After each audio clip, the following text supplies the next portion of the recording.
Actes chapitre 11. Les apôtres et les frères qui étaient dans la Judée apprirent que les païens avaient aussi reçu la parole de Dieu.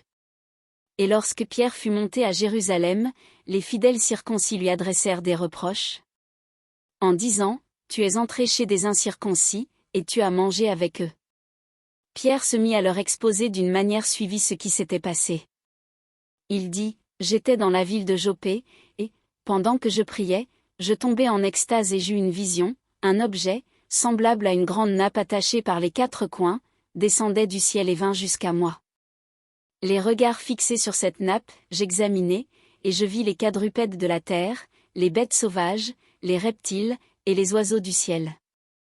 Et j'entendis une voix qui me disait, « Lève-toi, Pierre, tue et mange. » Mais je dis, « Non, Seigneur, car jamais rien de souillé ni d'impur n'est entré dans ma bouche. » Et pour la seconde fois la voix se fit entendre du ciel, « Ce que Dieu a déclaré pur, ne le regarde pas comme souillé. » Cela arriva jusqu'à 3 fois, puis tout fut retiré dans le ciel. Et voici, aussitôt 3 hommes envoyés de Césarée vers moi se présentèrent devant la porte de la maison où j'étais. L'Esprit me dit de partir avec eux sans hésiter. Les 6 hommes que voici m'accompagnèrent, et nous entrâmes dans la maison de Corneille.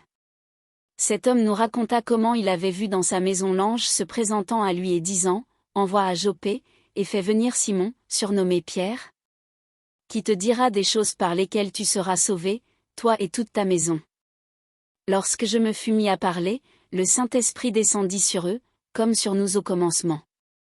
Et je me souvins de cette parole du Seigneur, « Jean a baptisé d'eau, mais vous, vous serez baptisés du Saint-Esprit. » Or, puisque Dieu leur a accordé le même don qu'à nous qui avons cru au Seigneur Jésus-Christ, pouvais-je, moi, m'opposer à Dieu? Après avoir entendu cela, ils se calmèrent, et ils glorifièrent Dieu, en disant, « Dieu a donc accordé la repentance aussi aux païens, afin qu'ils aient la vie. » Ceux qui avaient été dispersés par la persécution survenue à l'occasion d'Étienne allèrent jusqu'en Phénicie, dans l'île de Chypre, et à Antioche, annonçant la parole seulement aux Juifs.